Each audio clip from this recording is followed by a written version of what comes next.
Good afternoon, ladies and gentlemen, and welcome back to another episode of Innocent Babble of Caffeinated Jackals. I am your host, Eric, and this is my co-host. Hey, boys, girls, and everyone in between and outside. This is Quinn. So, we were looking at things, and we decided, following up from last episode, that we wanted to talk about the travel we did in high school. Because during high school, we were given the opportunity to travel a bunch of places. And we did every time. Well, and part of that comes from the fact that, you were in band and robotics, and I was just in robotics, and both of those, well, not necessarily band, but especially robotics, was very travel heavy. Yeah, especially with how much how successful the team was when we were there. We made it to Worlds every year. Yeah, it didn't last, but yeah.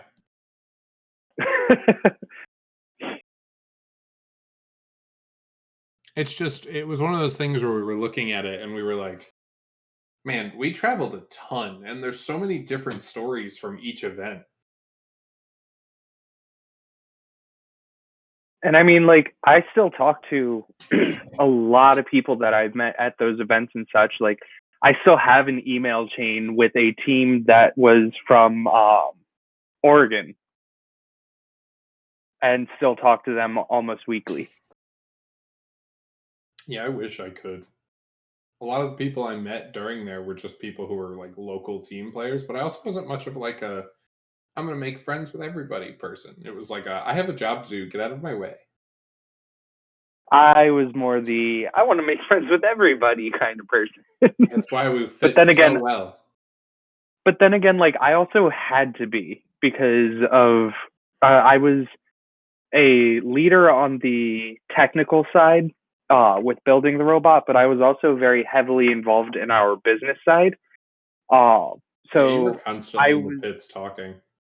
Yeah, so I was the one who was like, there is a general question about the team. We need you to help. Yeah. But like outside of that, it was like, man, just go meet people, talk to people. I met some really cool adults because that's just what happened. Oh, absolutely.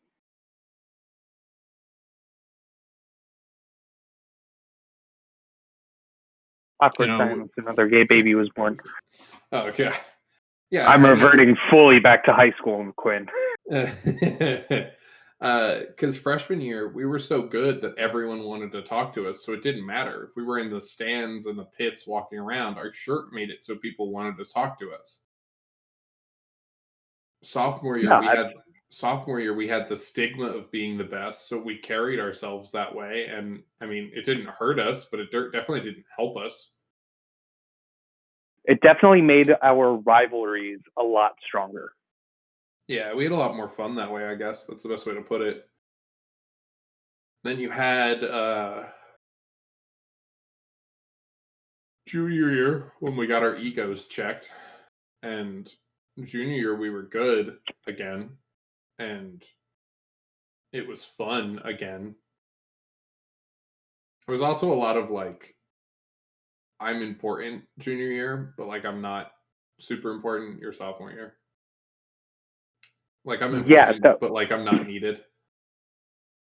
No, absolutely. That was my first year my sophomore year was my first year as a team leader. But that was also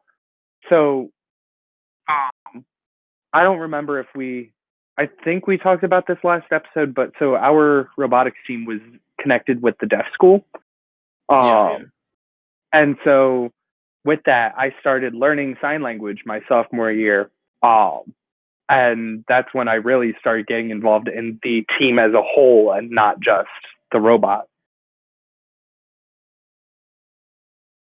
Yeah, after freshman year's music video, I was kind of done with like the creative side of it. And then they just threw me onto I'm so glad I didn't have to take part in that. It wasn't half bad, but it definitely looks like a high school music video. Like 100%. like it's not that it was bad. It was just, oh, we're definitely the nerdy white kids. Like that's what this is. Um, which is fine. I mean, that's what it's expected. You know, we watched videos of other robots being prepped and bagged up for the day because we got to see their trailer videos, and like we were so excited about that we would spend hours trolling the forums, which is just a gross statement. See, like, I'm trying to think of because now that we're talking about like robotics trips and everything, I can't remember anywhere that we actually went. So my sophomore year, your freshman year, we went to both of the Mar events, and then I think New York. Yes, we did. And then my sophomore year, junior year, we went to either Cleveland or Cincinnati, and then the other one your senior year. We went to Cleveland junior year, Cincinnati senior year, Yeah. and we went to St. Louis, Missouri, all 4 of these years for Worlds. I remember Oh my god, I Cleveland. forgot about this story. Here we go. So junior year, we're on day 2 of Worlds, and this is also part of the drive team is always busy, and I was on the drive team that year. Like every time we come home, we do a scouting meeting. Like we were done for the day at 9. We got back to the hotel at 10, because they had gotten us food because we didn't really get a chance to eat. We were prepping the robot, getting things ready for the next day, finishing up matches, closing doors down, packing up the pit, blah, blah, blah. Things you have to do to make sure people don't mess with your stuff. We're on our way back, and they're like, oh, by the way, 10:45, we have a scouting meeting, so like be ready. We're going to do 10:45 to 11:30, then everyone goes to bed, then we're up at 7 for to get to the stadium by 8:30 for opening ceremony, 9 to start matches. 8:27, I wake up. We were supposed to have left an hour ago, and I was the only one in our hotel. I was alone in a room without any of the other members of the team. And I went, what time is it? Why is nobody here? Looked at my flip phone at the time and went, oh, I have to get to the stadium like right now.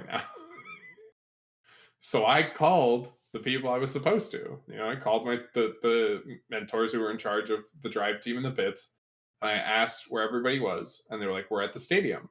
And I was like, oh, did nobody verify that, because we were allowed to sleep in that day. The rest of the team had to be at the stadium, I think at 7:15 after the long night. They were like, okay, drive team doesn't have to leave till 7:45, 8. The only problem is that the rest of my roommates at 7:15 didn't wake me up. They just left. I was like, oh, okay. So Kinsuk, who was one of our mentors, takes a cab all the way back to the hotel, throws a jalapeno cheese bagel at me when I get in the car, and goes, oh my god, I can't believe we left you. Why the hell did you sleep in so long? And oh my god. And I went, I'm so sorry. I set an alarm and I slept through it. But even then, holy crap, I'm very far away from the stadium. And he was like, don't worry about it. We'll get there. We'll get you on the field for the day 1. I got there and I got ridiculed, but I accepted it because that's my own fault. But by the time I got there, we paid the cab driver and made it into the stadium. It was 7 minutes later. I had gotten up, dressed, ran downstairs, eaten a bagel, and been thrown into the pits of a stadium in 7 minutes. I remember that because while you weren't there, everyone in the pits was like, where is he? Where did he go? Why is he not here? And everyone knew except for our coach. And everyone had the sort of unspoken agreement, we do not tell the coach because that would be bad. And so it was, Kinsuk left to go pick you up. And naturally, as soon as he left, our coach walked up in the pits and she was like, oh, where'd Kinsuk go? And all of us students looked at another head mentor and were like, this is you. This is on you, not us. Like, so he had that look of, fuck. We're not telling her. You have to tell her. If we're telling her, it's not us.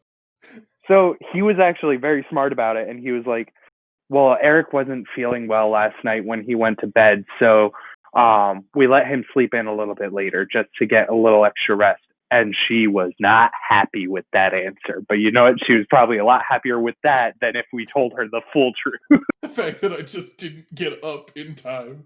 Well, because again, I think we had made it so that the second group was going to go to the stadium, like the drive team and the managers, and like the guys in the pits were going to come in later because they didn't really need us. Our first match was at like 9:30. We weren't even like the first group of matches onto the field. And like I got ridiculed by the other two drive team members and Kinslook and the rest of the pit crew. But when Hutch, like our coach, finally came down to talk to us, she was like, "Are you okay? Like, how is everything?" And I was like, "Look, I'm not feeling great. I feel bad as a person right now because I messed everything up for everybody. So I'm really sorry. But like, I got here. I was here as fast as I possibly could. I mean, I literally would have sprinted 20 city blocks if I had to get here on time. But like, I'm glad I got here. I'm glad I did everything right. Because at this point, through my junior year, I hadn't screwed up once. So like accidentally oversleeping. It also didn't help that they didn't put the drive team together. So after she talked to you, at one point she ran into me and she's like, wow, Eric's really not feeling well. He's still not feeling all right. She's like, do you, because I do forget, this was your junior year? Yeah. Okay. Yeah. So she was like, do you think that I should talk to the others about getting someone else to drive? And I literally looked at her. I was like, I don't know why you're asking me this. Because I don't know. I was like, it's probably a good idea to have a backup as someone who can step in case he's real. Because I hadn't seen her talk to you yet at this point. Well, the funny thing was, is she took me saying I feel bad right now as I feel bad. Like you feel sick. Yeah, not I feel bad for being late. It wasn't the other way around. So like she just took it as I was still sick. So at the end of the day, when we were like going to the restaurant at the end of day 2, she was like, "Hey, how are you doing?" And I was like, "I'm feeling a lot better. Everybody kind of calmed me down. My nerves, I guess, were kind of getting the best of me." And she's like, "Oh, great. That's so great." And I was just like, "Man, it's really weird how like invested she is in my well-being. It feels off. I'm not sure what's happening here. Just let it go." Well, because it's one of those whatever. Like, after she talked to me, I talked to other people in our friend group. I was like, "Hey, do y'all know how Eric's doing? Like, I haven't seen him yet." They're like, "Yeah, he slept in. Like, he was just tired." So we all just sort of agreed to just let it play out. See what happens. I guess my conversations, because I was so young, were so vague and innocent. Nobody was thinking twice about like a dubious intent. I guess that was the best way to put it. I mean, like it also comes down to it's you. Like, of course, there was no dubious intent or anything. Like, absolutely. Obviously, you wouldn't intentionally sleep in, but like it's one of those like, well, we need to make sure that he stays like the perfect child. He needs to be seen as the good light. Like he needs to be the good light. No, and also I think the energy that, and I really do hate saying this, but like the energy that I brought when on the field was something that I think we needed. As much as our drive team was like the stoic lines of like perpetuity, it was just like that person who like you looked at and you were like, oh, they got this. No matter what, everything's gonna be set in stone. Okay, so like for our non-robotics listeners, the pits are like a secondary gym that every team has a little station that they work on the robot, and then also usually teams will send people there that stand and they talk about just the business side of it, and what sort of business plans, or there's something called the Chairman's Award, which is what philanthropic things are you doing as a team. And so I was scheduled, our coach hated the fact that I knew both sides. So like when I was standing there for my shift as to be the business person and no one was coming to talk about the business side of it, I would go and I'd start working on the robot and I'd start helping out around the pit and everything because I knew what I was doing. I was able to act like I knew what I was doing. You were able to help in minor situations that weren't excessively critical. Well, and even in critical, because I was also the mechanical sub team leader. So like I was the mechanical sub team was literally just the building of the robot, not the wiring, not the programming, but the physical like screws, nuts, bolts, pieces. So like I knew how and what needed to be fixed. But also our there was one point where me and the technical manager, which is like the vice president of our team, but for the robot side, she also knew both the business and the technical side of it. So she would do the same thing. And we were stationed there together at one point. So, like, and it's one of those where if I'm in a situation and I'm the higher rank, I can take charge. But if someone's a higher rank than me, I push off any and all sort of responsibility to them. So like I'd be like, "Yes, ma'am. Yes, ma'am. Whatever you say." Yeah, exactly. But so there was one point that both me and the technical manager were stationed at the pit. So we were both working at on the robot because no one was coming around and talking to us about business. And we were keeping an eye like on the judges and such where they were in the pits to like make sure, okay, they're coming close, so we should probably stand up there. But our coach came in and she turned to us and she just berated us about this is not your job right now. Why are you not doing your job that you have been assigned? And we're like, we're just supposed to stand here and look pretty. Why?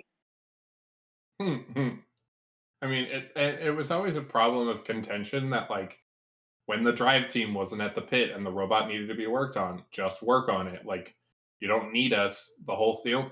My favorite was the time that we lost the IO sensor, um, or the IR sensor that was verifying that there was a frisbee in the shooter for our third year. It got split when a robot ran into the back end of us because originally we had just had the wire hooked around the back end of the robot instead of like inside the frame.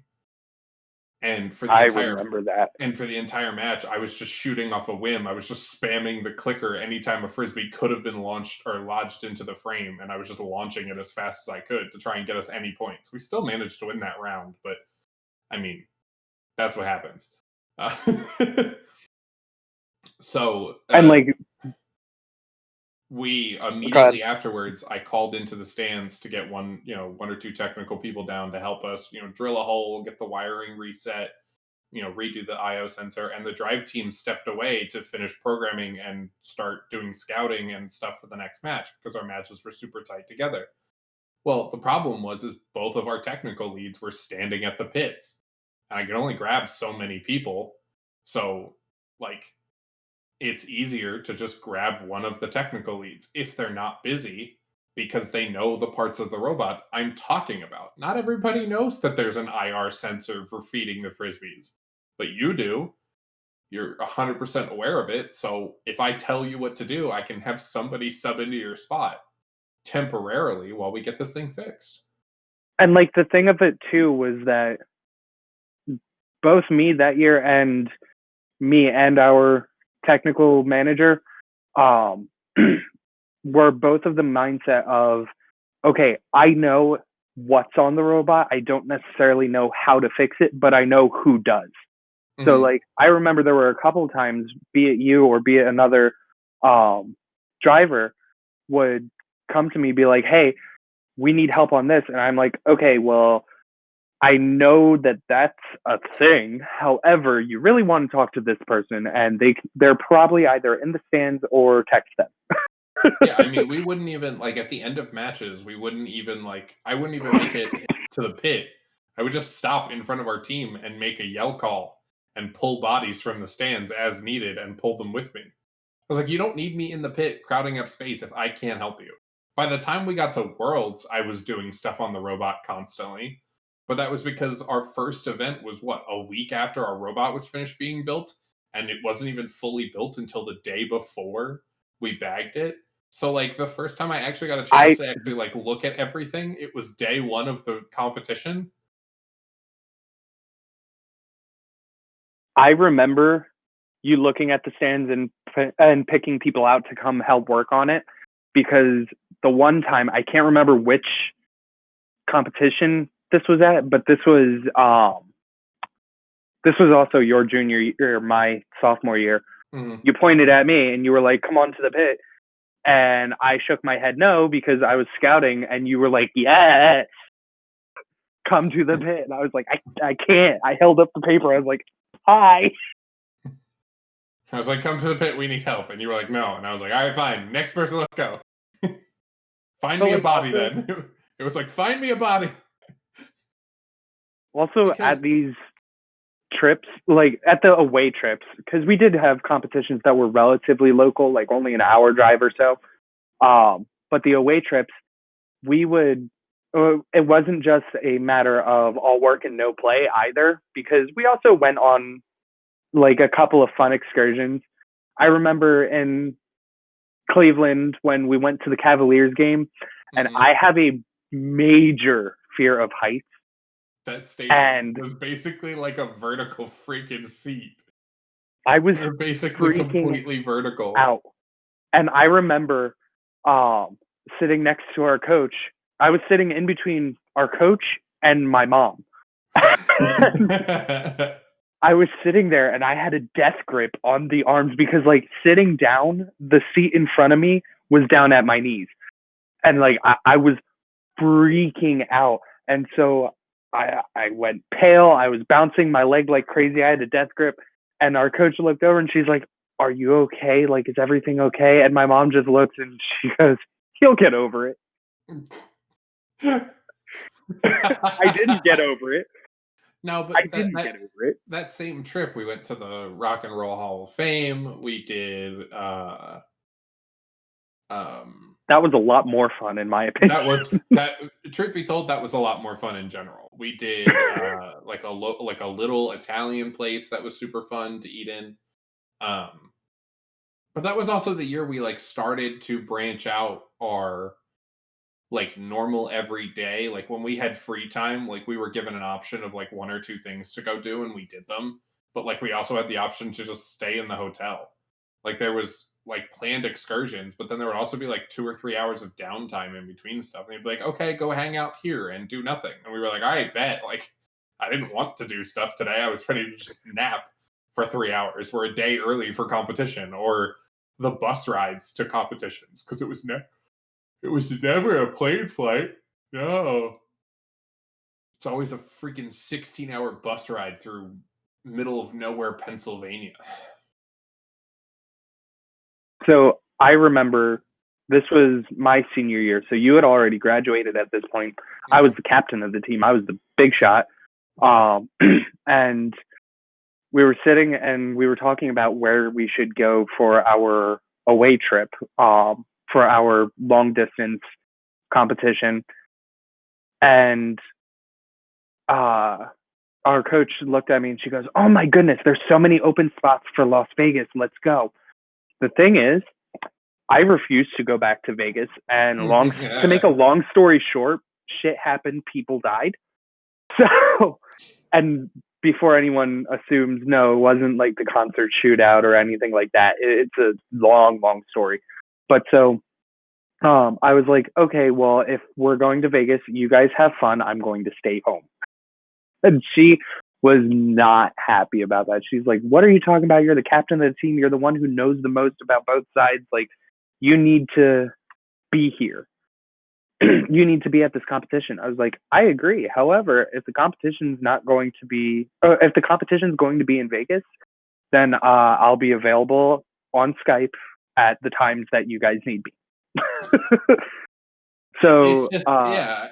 The worst part was is that was the first time they had ever posturized the idea of going somewhere super far away. like needing a plane far. No, we Yeah. took a plane one other time. No. Yeah, but it was just to St. Louis. Yes, and I It was remember that we too drove because all the other years. We flew once, and it was the worst year to fly.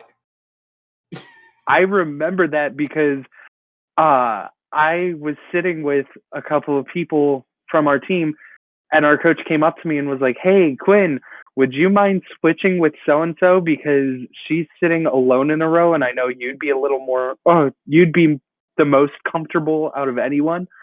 I was like, sure. That was senior Um, year. I also forgot. Yeah, that was your senior year.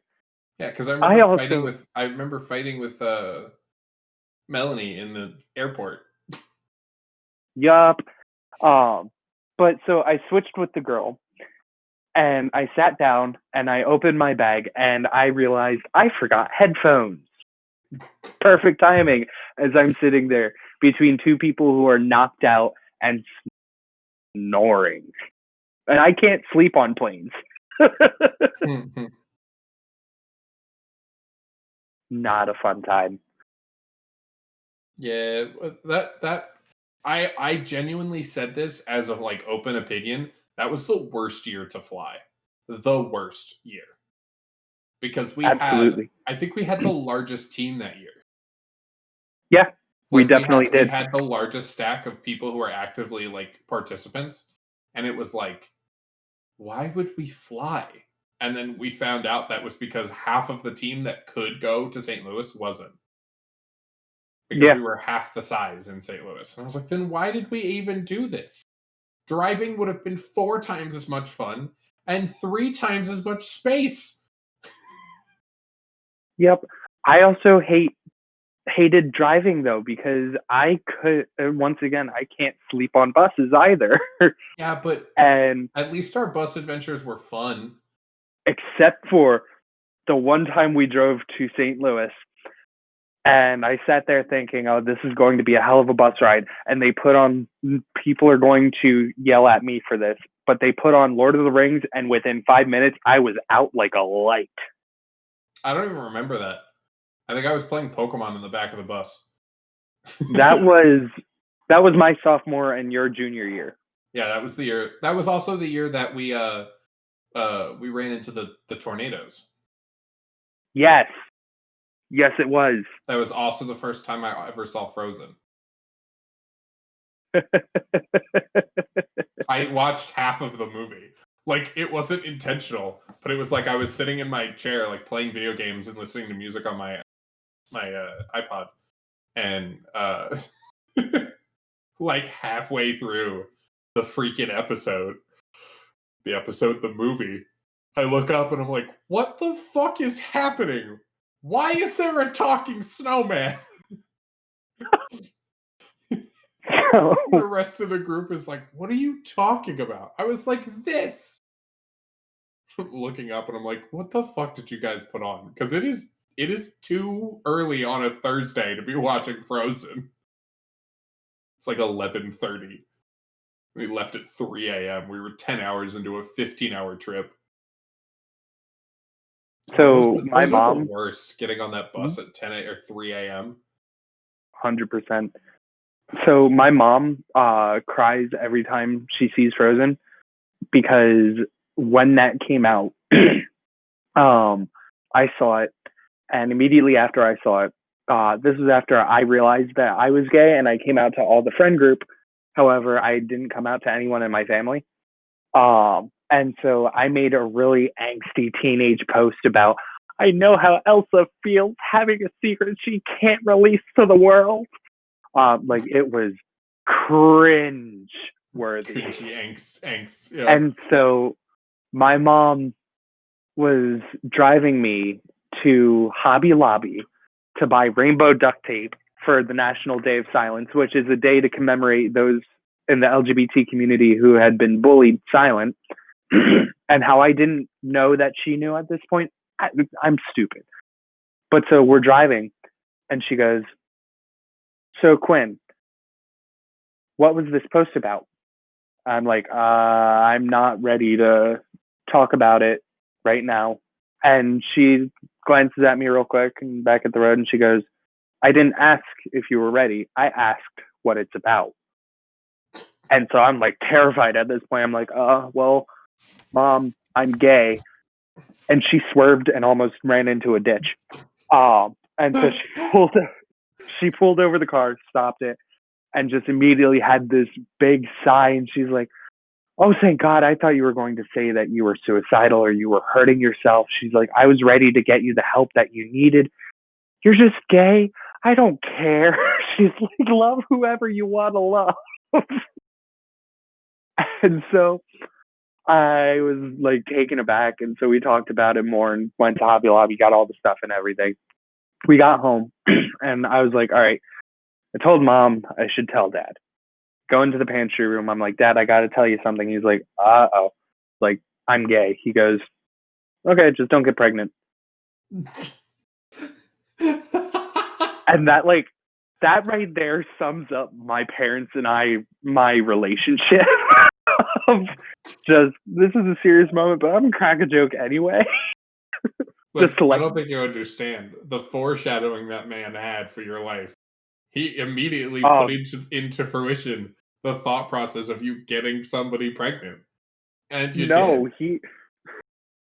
He cursed it upon you. You don't understand that was 8 years in the making. I don't care how long it was. He cursed it into the making. It appeared 6 years later. How do I respond to this?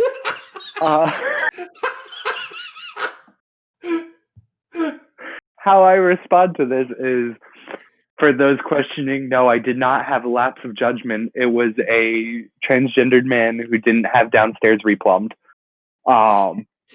And the condom broke, and I paid for half that wire hanger. He paid for the other half. I can't believe it all ties together. There's a correlation in the story. The stars have seen both sides. The sanctity of the world answered his prayers. You are a dick for putting me on the spot like that. I'm sorry, but that was really funny. You're not sorry. That's true. It was really funny.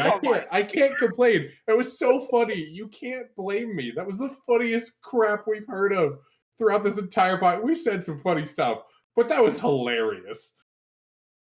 Oh yeah, it was hysterical. Let's talk about a time that Quinn put his dick in the wrong hole.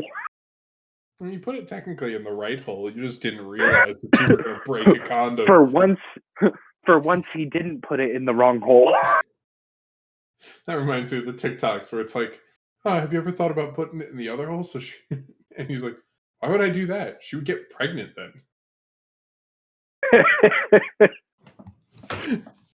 But also what makes that funny is the fact that my parents have always wanted grandkids. The sad part about it is that my sister is dating her lovely girlfriend. I am queer as a $3 bill. So my brother's straight as a board. However, there have been issues as far as relationships go. So the one time my mom turns around, she goes, Matt, you're my last hope. I don't care. I don't care. You're going to have a child. And I didn't tell my parents about what happened. This was right after it happened. And so I'm sitting there yeah, I'll adopt one day, as I'm trying to see, did they charge me for Planned Parenthood yet? Because you know what, I can't believe it was cursed upon you and you didn't even realize. See, though, at least I'm a responsible fuck up in the fact that I was prepared and I was half of creating that problem, so I took half of taking care of that problem. I respect you for stepping up to the plate, but that's not the funny part. I don't care about any of that. You could have done whatever you wanted during the postpartum. I know what part you think is funny. I'm trying to show all the sides to the story, Yeah, okay? it's perfectly fine, but it's still the funniest story that we have now. Like, it's great. I now understand where the curse came And from like your own dad. from my own dad. And we're like, out of everyone in the friend group, I am the most flamboyantly gay one. Like, for me to be the one in our friend group. Yeah, but like that's the same curse I just placed on myself for laughing at you. Like the next girl that I do date, it's gonna happen, and I'm gonna have to find a correlation to get rid of it. I'm gonna be like, shit, I cursed myself. I laughed at it too much. My own damn fault now.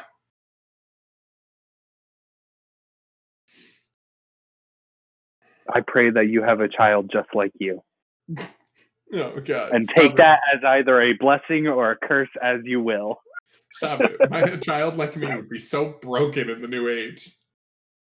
You Well, like, kidding me? I'm already basically like a career politician without ever having been a politician. I don't want to curse the world with another one of me. That's awful. and the thing too is that my brother and I have this running joke of we're the super soldiers of the family.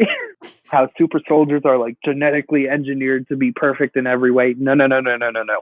We have all of the genetic deficiencies and deformities that our We family were has to we were we were the failed test subjects. Yeah, offer. they figured out how to make Like, it work, but they didn't realize they made it work really badly. the both of us individually, neither of us have been officially diagnosed with what the other person has, but both of us have ailments of which only affect less than 1% of the entire world, period. Like, that has ever existed. Me, it's my hearing, and him, I don't remember.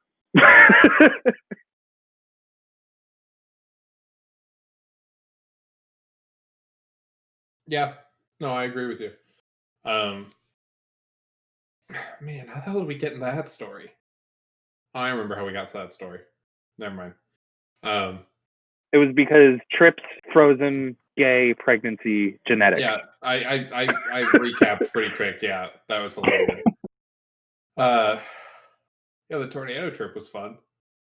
Watching our friends have their first anxiety attacks in a bus that they can't control anything about, driving side by side with the tornado. That was fun. It was a beautiful time.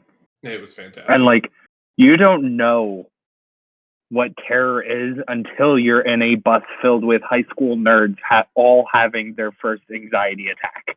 Everyone except for me because I didn't understand what was happening for like an hour until after it happened. I was like, man, everyone's really loud and screamy. Oh, whatever. I'm gonna go back to Pokemon.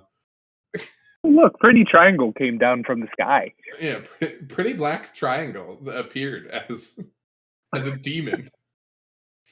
Uh, I think my favorite trip out of all of them was freshman year, the summer of freshman year, when I was invited to be on the Illinois Invitational team. They took like, I don't know, 12 of us, 15 of us to Illinois to do like the super exclusive Illinois like summer event from the year before because we made it to Einstein. And it was just me, the pit crew, Josh, and a bunch of other like the mentors and like a few of the team members just in Illinois at this like facility and just hanging out for like a couple days. And like we got knocked out relatively early, or we had like a lot of downtime and like didn't need to be in the stands because it was like a public event. So people like actually came to watch. Like it wasn't just teams. And like, so our crew just hung out in the pits drinking vanilla Coke because they had it readily available back then in Illinois, but not to us in Jersey. And we were just hanging out and like chilling the entire time. And I was like, this is so cool. Like, I'm literally just hanging out with the drive team. They're so cool. At this Back when, point, like, I'm they were 5'6", 145 pounds. back when everyone thought of our drive team as like the Heathers. Yeah, those stoic Heathers. Yeah. Like, they were not the bitchy, like, talk down to people, but like, they were just cold? No, it was because even when they were like introduced or like matches would start, they wouldn't clap, they wouldn't do anything. They would just stand there. Yeah.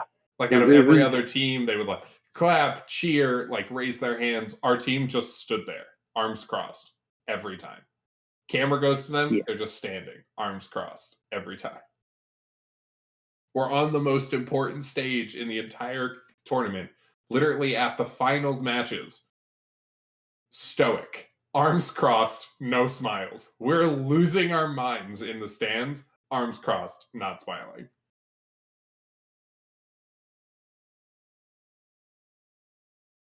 The good old days.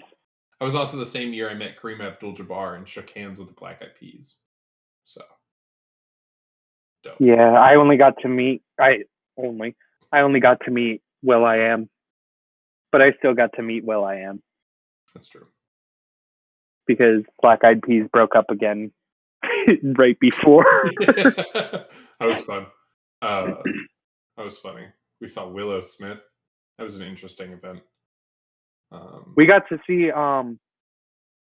my senior year. This was the year after you graduated. I think her name was Christina Grimmie. You got Before to see she, Grimmy. Yeah. yep, got to see her I wish I had been like there for that. 2 months before she died Oh, that's sad. because it was her second to last performance was the robotics championships that year.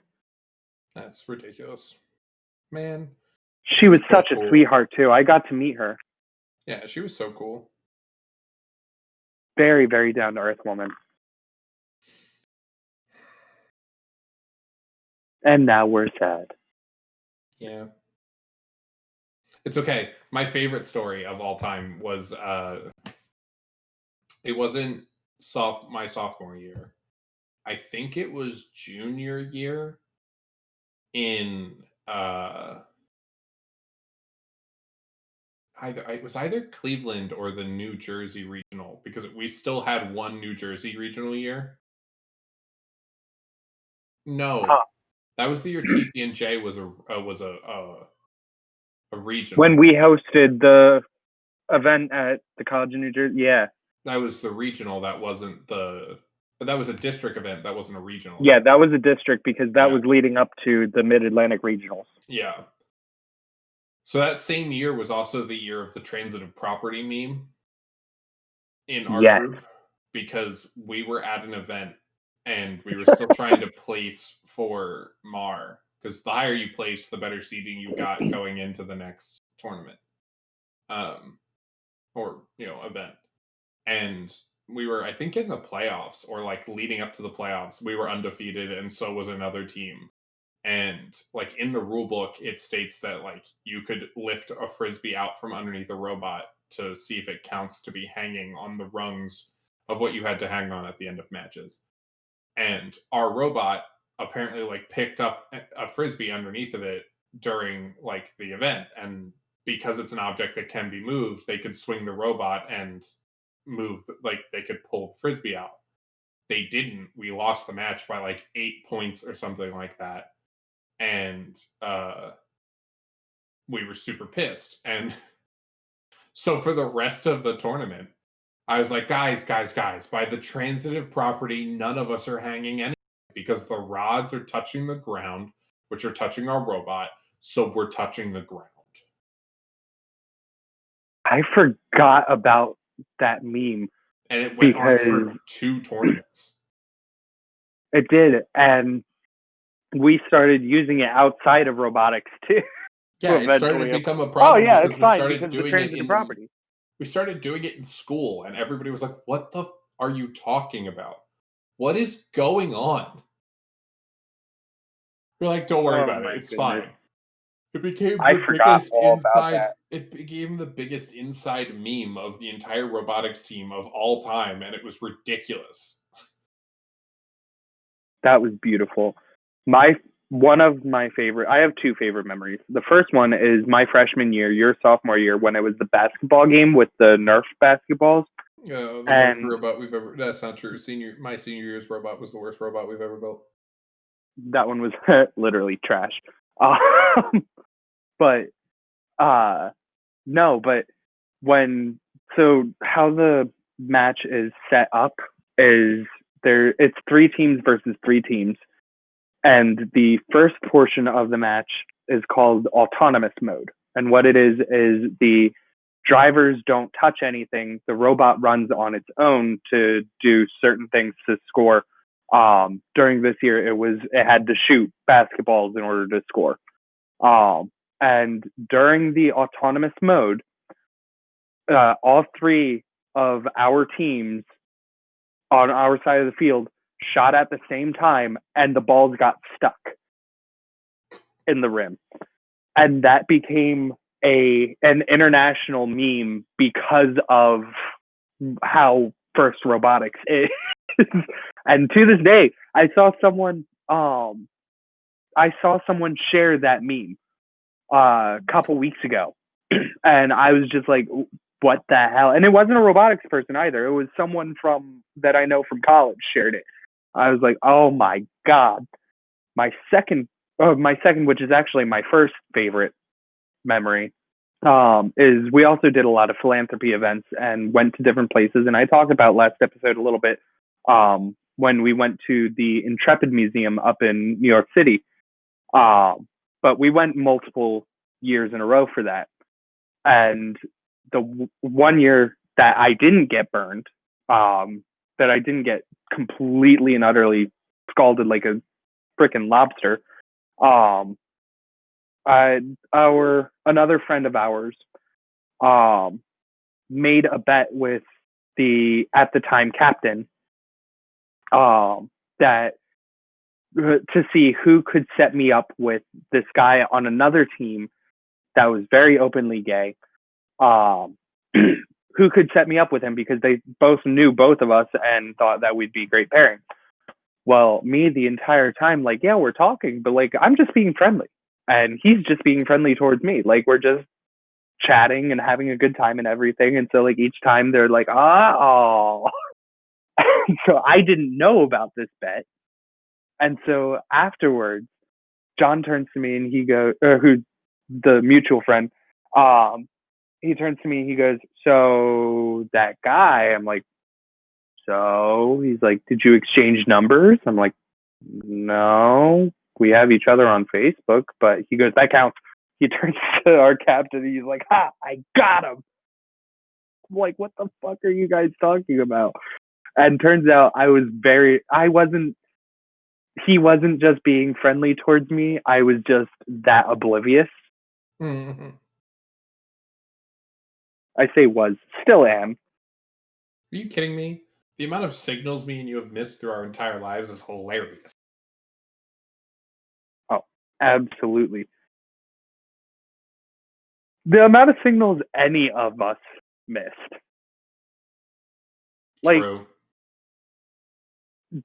and I mean, like, going even back to within our friend group, when I had the biggest crush on our friend Allison, and so I finally grew some balls and I turned to her and I was like, Allison, I got something to tell you. And she looked at me, she goes, I got something to tell you too. I'm a lesbian. I'm like, fuck it, I'm gay.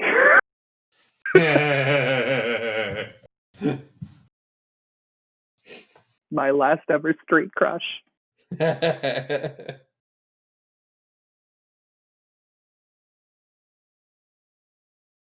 Beautiful times. It's just one of those things that was always goofy and fun for us. Man, high school had so many random stories too. I mean, there were the marching band games that we would like. At the time when like freshman year, when like there was people we knew, who we like would mess with before we would go to events at other schools. There was like the fact that none of us actually liked marching band. We just liked band, but we had to do marching band. And then by the time you got to a junior or senior in high school, you didn't like band. You really liked marching band. Like the crossover was just eventually you were like, man, it really sucks. We got to sit in here and practice. Man, we could be out in the field all day practicing. I don't I want to play this remember stupid stupid music. I want to play marching band music. Somebody play Teach Me How to Dougie on the drums again. That should be fire. So our robotics team also had a t-shirt cannon that we would shoot into the stands at football games and such. And my goal the entire 4 years on that robotics team was to shoot a t-shirt into the tuba. I always wanted to do that. I was so excited because the 1 year, finally, we had enough air pressure. I could do it. And I quietly lined it up, and I was about to hit the trigger to launch the shirt when our coach just goes, no, and hits me and knocks it over, and it ends up shooting it into the regular crowd. I'm like, shut him up. I was just trying to hit the far side. What do you mean? I always wanted to get it in the tuba. And like each year too, the tuba player was a robotics team member, so I know for a fact they would have thought it was funny. Oh man, the years that we've had like dumb stuff happen between robotics, because a lot of the robotics players were band or orchestra. Like it was just, if you were a nerd, you were a nerd for life. Like that's just what it was. You sold your soul. Our robotics team was very intersectional with other groups of nerds. Yeah, but that was also because we were one of the coolest groups in high school because we won. Like outside of basketball, it was like us and basketball would win things every year, and like that was it. Our basketball team, I Yep. think, won 3 out of 4 years at state while we won tournaments every year. Like, eventually, our name was on the announcements every week during the winter. It was like, yeah, we did that. Yep. And yet our lovely Board of Education refused for 3 of my 4 years 2 of my 4 years, 3 of yours refused to allow us to get varsity letters, even though we were the ones bringing all of the attention to our high school. Yeah, but I also felt it was weird that we got varsity letters. Like, it would be better if they had just come up with a way to get us alternative jackets. The band, marching band gets varsity letters. Yeah, but I still wouldn't have gotten a varsity jacket for band. I would have rather have had that the arts and culture ones that could, like, that actually performed or did stuff for multiple years got like an alternative to the varsity jacket. I get that. I'm just happy that I eventually got my letter. Yeah, because like the whole thing was like varsity jackets were cool for like a year or two, and then like I grew, and I was like, I wouldn't fit in the varsity jacket I bought from high school anyway. Like I got No, 4 inches taller from my senior year of high school. That's not. I'm not gonna fit in the same jacket. My arms are so you long. want to know something weird? What's that? There's a lot of shirts and coats that I have from high school that I don't fit in anymore. Yet there is a shirt from middle school of which still fits me perfectly. And I know it's from middle school because it was from our middle school Odyssey of the Mind team. And specifically, it was a shirt from my 7th grade year. I didn't hit 100 pounds until my freshman year of high school and then hit 200 immediately after. How the hell does that shirt fit? Because you know for a fact somebody bought you that shirt with a size that was like, it says medium, but really it was a large, and when you put it on, it was No, because way it too fit me big. well back then too. I saw a picture of I me think it's just wearing it, and I think it's it just a wasn't baggy. I think it's a figment of your imagination. I It's not actually the same shirt. Somebody bought you 2 of those shirts, and they gave you Mandela the effect. yeah. Somebody gave you the regular one, and then as you got older, they got rid of the old one and put the new one in your thing. Well, so like, and it's funny too because I have a problem with being sentimental towards things. And one of those is shirts. Because like I remember what shirt I wore on very specific occasions. And so like when I go through and I'm like, all right, I'm gonna donate a bunch of stuff to Goodwill, I look and like half my shirts, I'm like, oh no, I can't donate that because there's so many memories attached to that. And like I just can't. So I had the idea of, okay, well, you know what? I'm never going to wear them as shirts again. I'm gonna make a quilt out of it. So I have a bag of shirts that because I also underestimated how lazy I am in the fact that I still haven't started this quilt. But so I have a bag of them. And so the other day, my mom turned to me and she goes, "Hey Matt, don't ask why, but I need a bunch of your old like uniforms and shirts and such." I'm like, but I was going to make a quilt out of them. She's like, "Shit." She's like, "I also was going to make a quilt because I have a bunch of your old shirts and such."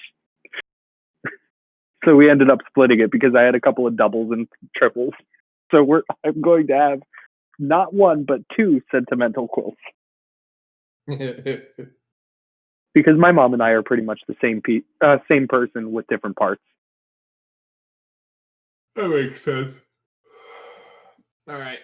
I think that's a good place for us to stop. We've gotten to the end line of some of our robotic stories. Hoping Scratching the surface of them. next episode is our Christmas episode, I think. And then we're hoping to do a New Year's one, which will tell the backstory of how this thing started. So thanks for watching / listening. Thank you guys very much, and I hope you all have a lovely night. Bye-bye. Bye-bye. Oh, God, Craig, leave. Craig, you're supposed to leave. Shit. Come on, Craig. I dropped my Don't phone. come when you're asked to. Now you don't leave.